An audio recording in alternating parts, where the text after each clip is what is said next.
Governor Glenn Youngkin of Virginia currently sits at around a 52% approval rating.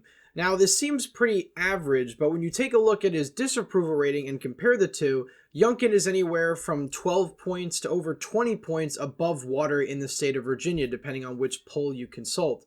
And considering the fact that Virginia is a blue state and Glenn Youngkin is a fairly conservative Republican, this is pretty impressive, which has led many Republicans to believe that Glenn Youngkin is the future of the Republican Party in Virginia. And that was something that was believed for a very long time. And some Republicans still hold out hope that the Youngkin model of winning elections in Virginia could lead them to future success in the state. So we're going to talk about what Governor Glenn Youngkin's approval rating means in the state of Virginia, whether his high marks from Virginia voters can have some coattails electorally in the future for the party, and whether or not it provides a framework for success for the Republicans winning elections in the future. So we're going to get to all of that, of course, in a second. But first, if you're new to the channel, please consider subscribing down below and liking this video if you enjoy. So this Cardinal News article talks about Glenn Youngkin's approval rating being 52%. As compared to Joe Biden's just 37%. Now, depending on the poll you consult as of recently, and this is from November of 2023, if we go to another poll conducted a little over a month ago, back in March ahead of Super Tuesday, Glenn Youngkin's approval rating was at 53%. Joe Biden's approval rating was only at 33% in this poll, with a 60% share of respondents to this poll saying that they disapprove of the way Joe Biden is handling the presidency. So Biden gets very poor marks in Virginia. Glenn Youngkin gets very high marks in Virginia. Yet in 2024, Virginia is going to go to Joe Biden. So it is interesting how this works in politics because Joe Biden is very unpopular. And yet because of the state's partisan lean, among other things, as well as Donald Trump being Joe Biden's opponent, the type of which a Republican is very unpopular in Virginia, it leads, of course, to this state voting for a candidate that it overwhelmingly disapproves of, pretty much for partisan reasons at the end of the day. So we're going to talk about what Glenn Youngkin's approval rating actually means for Republicans, because Glenn Youngkin is the first statewide official, along with Winsome Sears and Jason Miyares, elected in Virginia from the Republican Party since 2009. And his win basically brought the Republican Party of Virginia back off of life support and a viable force in the state for statewide races once again. But that doesn't necessarily mean that the Virginia GOP is going to translate that success into federal success for the Republican Party. Republicans still hold a minority of House districts in the state of Virginia, and they also have, at this point in time, very slim to no chances of actually winning the state in a presidential election. So it really tells you that Virginia is still a blue state, despite the fact that currently all the executive offices in Virginia are held by Republicans, as well as the fact that Republicans are essentially neck and neck with Democrats in the state Senate and the House of Delegates. They're only down by 2 seats in either of these chambers to get a majority. So the Republican Party is still very competitive in Virginia, but it honestly is unknown to us how they're going to perform in future elections once Glenn Youngkin is gone. Because if we go back to the 2023 House of Delegates and state Senate elections, Republicans lost these races, but as compared to 2020, Republicans lost these races very narrowly. If we take a look at the overall popular vote, Republicans lost by around 2 points in the House of Delegates and about 1 point in the state Senate. When you look at overall seat count, Republicans needed just 2 more seats in the House of Delegates to secure a majority, and in the state Senate, they needed just 1 more seat to secure a tie, with Lieutenant Governor Winsome Sears breaking the tie. So these elections were incredibly close. Republicans won all of the competitive House of Delegates and state Senate districts that Joe Biden had won in 2020 by less than 10 points, meaning that these Republicans massively overperformed Donald Trump in some cases. And yet, of course, it still wasn't enough because Virginia in 2020 was very blue. It voted for Joe Biden by 10 points. And despite that, Virginia Republicans came very, very, very close to securing a Republican trifecta in a blue state. So I would argue that Glenn Youngkin still has significant sway in the state, even though voters overall decided to choose Democrats to lead the state Senate and House of Delegates and basically provide a check on Glenn Youngkin. he almost got his Republicans over the finish line. It really was the issue of abortion that I think hurt a lot of Republicans, especially in the northern district of the state Senate around Loudoun County. You really had, of course, this issue come to the forefront. This was really the first true test of Glenn Youngkin's clout in the state. You could argue the midterms before that were also sort of a test of his sway, but those were more federalized. This was more localized, and yet Republicans still lost these races, albeit incredibly narrowly. So I do think Republicans do get significant help from Glenn Youngkin being in office and being a popular figure. I think there's a significant difference between somebody like Glenn Youngkin, who has a 52% to 53% approval rating in a D+10 state, to somebody like Larry Hogan, who had a 77% approval rating upon leaving office in a state that Joe Biden won by over 30 points. Larry Hogan is a very different kind of Republican than Glenn Youngkin. While he claims to be sort of a moderate Reaganite Republican, he really has no political power in the state of Maryland whatsoever, at least while he was governor, because he was basically completely blocked by the supermajority of Democrats in the state legislature.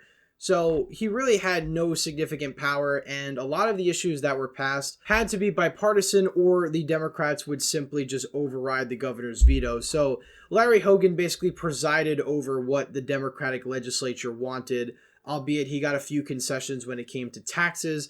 But for the most part, nothing really changed in the state of Maryland. The business climate may have gotten a little better.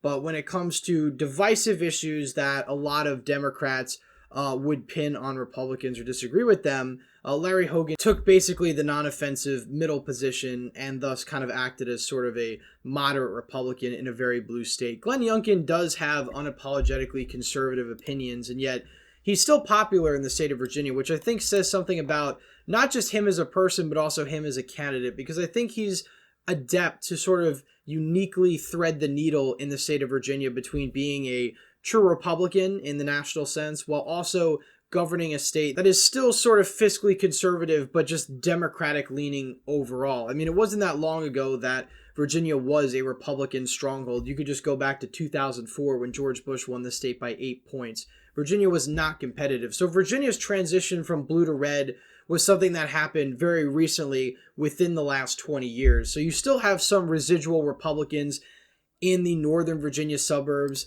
that gave Glenn Youngkin critical support. Also, Republicans had a significant turnout advantage in 2021. Now, that's something I also need to bring up, because 2021 was essentially a perfect storm for the Republicans. They ran on just the right issues. Joe Biden was just unpopular enough. And Terry McAuliffe got very arrogant in this election, thinking that it essentially was in the bag for him, since he was a former incumbent and he had just seen Virginia go blue on every single level in the state for the first time since the 1990s, when Democrats won their trifecta in the state back in 2019. So I think Terry McAuliffe overestimated how liberal the state of Virginia actually was, and I think 2021 was sort of a rebuke of that mentality. Albeit it was very narrow. Glenn Youngkin won by less than 2 percentage points. But if you take a look at the margins he got in the suburbs, 44% in Loudoun County, 42% in Prince William County, 34% in Fairfax County. These are very populous, very Democratic counties where he was able to chip away at Democratic margins.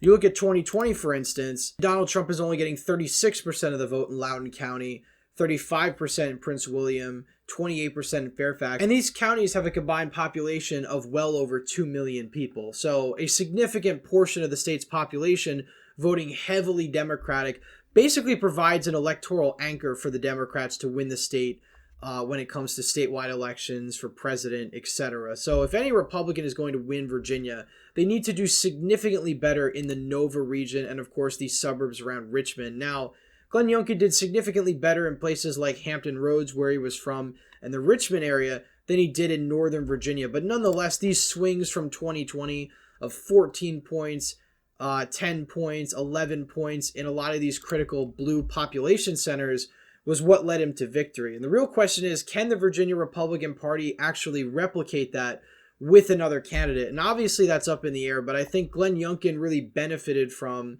a unique set of circumstances, as well as having the right personality and really being the right candidate at the right time with the right message in order to win. And I think Virginia Republicans really lucked out with the fact that he ended up being their nominee, because had the Virginia Republicans had a primary, Amanda Chase would have been the Republican nominee, and Virginia probably would have went blue by nearly 10 points with Terry McAuliffe a second term as governor fairly easily. So Republicans really benefited from that fact, but you know, elections have consequences, and now that Glenn Youngkin is the governor of Virginia, he does have the power to sort of move Virginia in a more conservative direction, even if he doesn't have the legislature on his side. There's certain powers that the governor's office has, as well as the attorney general's office, that can move statewide policy more towards the right. You especially see that when it comes to educational issues, which was one of the big hot button topics in the 2021 election. But going forward for the Virginia GOP, they really need to have a charismatic Republican with moderate optics, somebody like Glenn Youngkin who's friendly, doesn't scare suburban voters,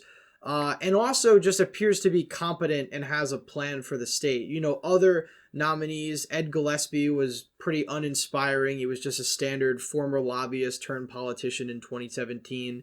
He also had the unfortunate distinction of running during a pretty big blue wave in Virginia, where Virginia Republicans essentially went from almost having a supermajority in the state House of Delegates to basically tying overall. So it was a massive blue wave in Virginia. And of course, you go back to 2013, you had Ken Cuccinelli, who was, you know, a Tea Party candidate who was just a little bit too conservative for the state, even back in 2013. And Virginia's obviously gotten significantly bluer since then. So I think many people think that Virginia is now trending in the rightward direction because of Glenn Youngkin's victory in 2021. And I certainly don't believe that. I mean, you could make the argument that 2020 was sort of the ceiling for Democrats when it comes to statewide races overall in Virginia. I mean, Donald Trump is just the worst type of Republican to run in Virginia. He's somebody that they rejected pretty resoundingly in 2016. Again, Virginia voted over 5 points for Hillary Clinton when Donald Trump came within 3 points of winning the popular vote. Virginia had voted to the left of the nation by several points that year, despite the fact that back in 2012, it basically voted with the nation. And of course, in 2008, it voted slightly to the right of the nation. So Virginia has sort of gone through a political metamorphosis, but it's really not as extreme as Colorado's. Virginia is certainly not a total lost cause for the GOP. And of course, in 2020, it certainly seemed like that with how much Joe Biden won the state. But again, it really all depends on the message, the candidate. Glenn Youngkin certainly had that, but as we saw in 2023, somebody as popular as Glenn Youngkin certainly can't carry the entire burden on his shoulders. And I think a lot of Republicans rely too much on the popularity of Glenn Youngkin and less so on a more moderate Virginia-tailored message for the Republican Party, because the Republican Party in Virginia could still be very conservative on issues like crime, even immigration and things like that. But they have to approach these issues in the right way, and certainly not in the Donald Trump way, because it's just incredibly toxic in the suburbs of Virginia. And even being associated with Trump loosely as a Republican in Virginia statewide is almost the death nail in your campaign. And certainly Glenn Youngkin did everything he could to sort of distance himself from Trump in 2021. And it paid off. Had Glenn Youngkin touted his Trump endorsement more in the general election, had he campaigned with Donald Trump, he surely would have lost the state of Virginia. So it's a very delicate state for Republicans. I certainly still think there's room for the Republican Party to grow in Virginia, especially when it comes to reaching out to Hispanic and potentially black voters, and even maybe trying to win back some of the suburban voters with a more economically tailored message. But as of right now, you know, Virginia's probably headed towards potentially a Democratic trifecta in 2025. You know, that could obviously depend on whether or not Biden's reelected and what the state of the country is at the time of that election. But as of right now, you know, it's hard to believe that next year is already going to be another governor's race in Virginia. But that's all going to be mostly dependent on who's in the White House, as Virginia governor's races are heavily nationalized. So in summary, I think Glenn Youngkin is a very talented Republican candidate. I don't think he can carry the weight of the Virginia Republican Party solely on his shoulders, but I think him being a popular figure in Virginia is certainly not a bad thing. Could potentially warm up some more moderate voters who may have not been inclined to vote Republican, but maybe voted for Glenn Youngkin, to vote for other Virginia Republicans who are associated with him. And that's something he tried to do in 2023, and he was somewhat successful. Again, all of the districts that Biden won by less than 10 points in 2020 went to Republican candidates, but he fell just a little bit short. So he made significant progress in these areas. despite the fact that they have trended heavily away from the GOP in recent years, but it just wasn't enough. Obviously, only the future will tell us whether or not Republicans can make inroads in suburbs that really have just become tough territory for them. Anyway, that's it for today's video. Please leave a thumbs up if you enjoyed, subscribe to the channel, hit the bell notification so you don't miss any more videos I put out. As always, again, thank you all for watching, and I hope to see you in the next one.